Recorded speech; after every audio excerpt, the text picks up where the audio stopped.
Hey crafters, welcome back to Control Crafting, and in today's video we are going to solve question number 1752 of LeetCode.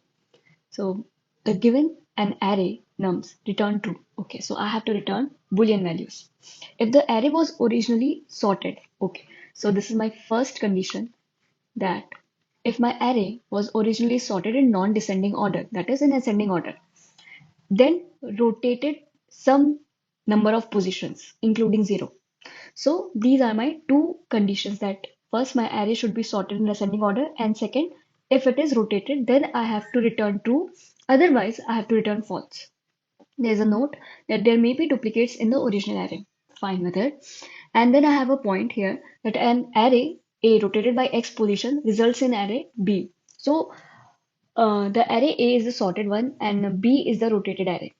So this is what we are going to get, okay? Where modulo is the modulus operator. So this is a noting point how we are going to generate a sorted, like a rotated array from a sorted one.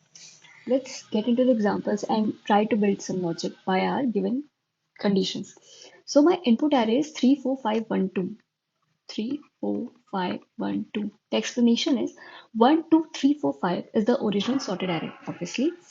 You can rotate the array by x is equal to 3. And I can rotate the array by x is equal to 3 positions, okay, to begin on the element of value 3, 3, 4, 5, 1, 2. Okay, so it's saying in the explanation that if we rotate our array by 3 positions, then 3 will come first in the array, and we have our rotated array from the sorted array. That was first, I have the sorted array, second, I have rotated array from shifting some of the positions in the array. So how it's rotated, let's see. So if I will rotate 3 positions, then 3, 4, 5 will come before, and then 1, 2 will come after. So this is the rotation the question is talking about. And after doing this, we will get 3, 4, 5, 1, 2 as a resultant array which matches our given array in the question. Now let's get in question of exam explanation number 2, at 2, 1, 3, 4. Our sorted array is 1, 2, 3, 4. So because 2 is in this position, if we want to have 2 in the first position of the array, then this will be 2, 3, 4, 1. Hence, we can't generate the rotated array from from the sorted array. Okay, so this is false. Now let's get into the third example, that is 1, 2, 3, which is already sorted. So if we do not rotate this array at all, like if we rotate the array by x is equal to 0 position, so this is a sorted array and this is a rotated array. Thus, the option is output is true. So I hope I ticked all the explanation points. So our given conditions are: first, array is sorted; second, that array is rotated. If these two criteria match, then we have to return true. So we have a given array and the sorted array is 1, 2, 3, 4, 5. Let's get into it. 1, 2, 3, 4, 5. Rotating by 3 positions, we have this. And it will result in the given array. So let's say I have A1 and A2. I have two arrays now, and A1 in itself is sorted and A2 in itself is sorted. So if we check a condition, say AI is less than AI plus 1, because these are sorted in ascending order, then obviously my current element should be less than my next element. Why we are doing so? We are checking up to which point our array is sorted, and from which position my next sorted array starts. If I find like two arrays that are sorted in itself, there might be a chance that before rotation they were already sorted. Let me explain. Let me have a dry run here. So we are going to have a dry run for this condition where I is equal to 0 to I is equal to 4. That is length. Sorry. Length minus 1. So A0 for the given array. Okay. So A0 is 3. 3 is less than 4? Yes, it is. A1 is 4. 4 is less than 5? Yes, it is. Is 5 less than 1? No, it's not. Important point to note. Is 1 is less than 2? Yes, it is. So I have a condition that if AI is greater than AI plus 1, then there might be a chance that this array is rotated from a sorted array. Let's not say that it's sorted right now. There might be a chance that this array is rotated. Okay, so I have my first condition here. After forming our first condition, that is AI should be greater than AI plus 1, in order to see that the array was rotated at some point. Let's have an example, arbitrary example, 3, 4, 5, 1, 10. And I'll see that if condition 1 is getting satisfied or not. So let's index them. Okay, so so 3 is greater than 4? No. 4 is greater than 5? No. 5 is greater than 1? Yes. So 3, 4, 5 are part of one sorted array. From 1 onwards, because this condition is true, I have to have a next array. So is 1 is greater than 10? No. So 1 comma 10 is another sorted array. Okay. But let's see, what if we sort this array? What we will have? We will have 1, 3, 4, 5, 10. Is there any kind of rotation from which I can get 3, 4, 5, 1, 10? I guess not, because if I'm going to make 3 as the first element of the array, then we have 3, 4, 5, 10, 1. So we have to check that was our array even sorted before the rotation. That's going to be included in our second condition. We check rotation, and now the second condition is whether this array was sorted or not. Because this example, this rotation is definitely not coming from a sorted array. In order to check whether the array was sorted or not, so let's get a closer look of the given and the sorted array. So the given array is 3, 4, 5, 1, 2, and the sorted is 1, 2, 3, 4, 5. I am sorting the array from third position. So from here, 3 will become our first element. So I have 3, 4, 5. This is my first element. And automatically 2 will become our last element from array 2. As both the array is sorted and we have to, rotate them. So these two adjacent elements of the array will be first and the last element. I hope you are clear.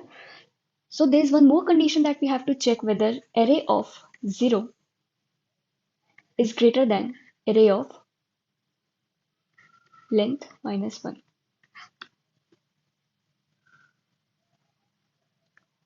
Sure. If this condition satisfied, that array of 0 is greater than array of length minus 1, then obviously our array was sorted, because these two are the consecutive numbers of the sorted arrays. But if array of 0 is less than array of length minus 1, then obviously the array was not sorted. It's same as the example I have taken in the previous slide, that is 3, 4, 5, 1, 10. Is 3 greater than 10? No, it's not. Thus resulting that this array before rotation wasn't even sorted.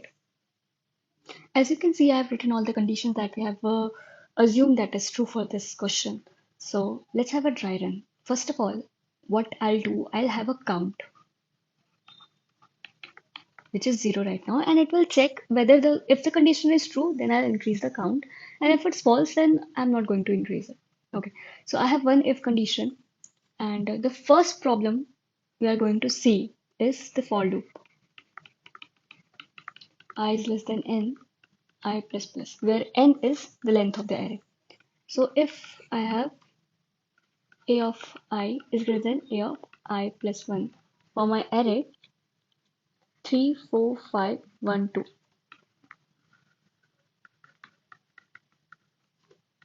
Okay. So this is my first of all try run, and let's have the indexes here. 0, 1, 2, 3, 4. Check it. We have already done it, so it will be true for 5 and 1, because 5 is greater than 1, and then we will have our count plus plus. Now count value is 1 here. Now after traversing the whole array, how am I going to compare the first and last element? That's the main question. So what we are going to do, we are going to take help of modulus operator.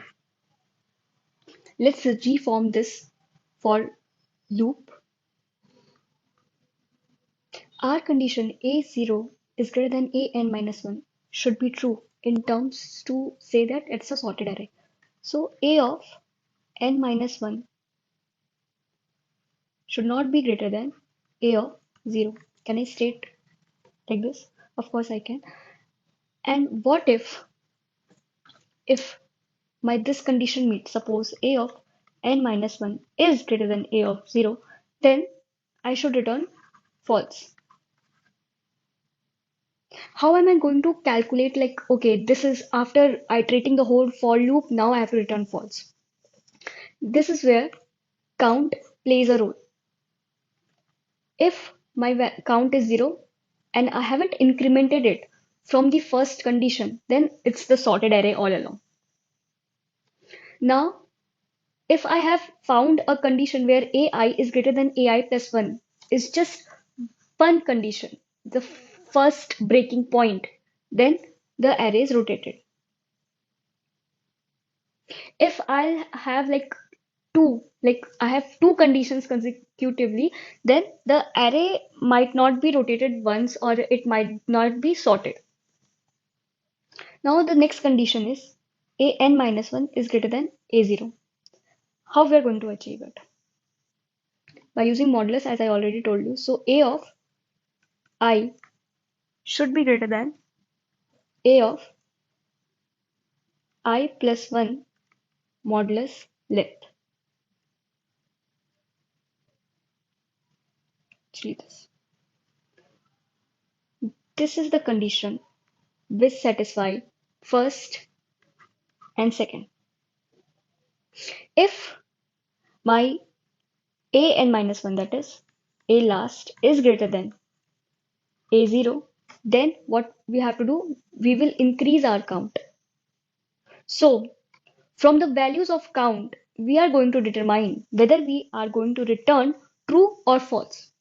If count is 0 or 1, then return true. And if count is greater than 1, then return false. Because we have to check this breaking point for once only. And if our this condition is also like met, then we will increase count and we will return false. Let's have a try run for the code we have created and let's see how it's going to work. So for I is equal to 0, I is less than n I plus plus, this is our for loop and this is our if condition. Count plus plus, and if count is greater than 1, then return false, else return true. Let's see. For I is equal to 0, a of 0 is equal to 3 and a of I plus 1 modulus n, that is a of 1 modulus 5 is equal to a of 1, that is equal to 4. So according to this condition, is 3 greater than 4? No, it's not. So we are not going to increase the value of count. Count is still 0. Similarly, for I is equal to 1, a1 is 4 and ai plus 1 modulus n will be equal to 2 modulus 5, that is equal to a of 2 and it is 5. So is 4 greater than 5? No, it's not. For I is equal to 2, a of I is 5. Similarly, 3 modulus 5 is equal to a of 3, that is 1. So it's 5 greater than 1? Yes, it is. Now we will move into this if condition. I'll make the value of count to 1. So count is now 1. Now for I is equal to 3, I have I a3 is equal to 1 and a 4 modulus 5 is equal to A4, and my that is A4 is 2. So is 1 greater than 2? No, it's not. So there is none of an increment. Now, since n is equal to 5, okay, is the length of the array. So now the value of I is 4, A4 is 2, and now A 4 plus 1 is 5, modulus 5 is equal to A0, that is equal to 3. So this is how, after traversing the whole array, we can compare the first and last element with the help of modulus. So is 2 greater than 3? It's not. Therefore, the last value of count is 1. And we will check if count is greater than 1. It's not. So this condition is not satisfied, else we are returning true. This is the dry run for example number 1. Let's jump into the code and see whether all the test cases are passing through it. So we have our question here. I'm going to declare count as 0, running the for loop. Nums.length I plus plus. Then my if condition, where nums of I must be greater than nums of I plus 1, and it should be modulus of nums.length. Okay, and if these conditions are true, then I have count plus plus. Since I am like having the result on the basis of count, the value of count, therefore return count. If it's greater than 1, then return false, else return true. This is a ternary operator. If you like to use it, just use it. Otherwise, you can have if and else conditions also. So let's see whether it's working fine or not. Okay, my all test cases passed. Let's submit the code. So my code is also working fine. So that's it for today's video. I hope you learned something new. Thank you for watching it. मिलते हैं अगली video में, तब तक के लिए bye bye.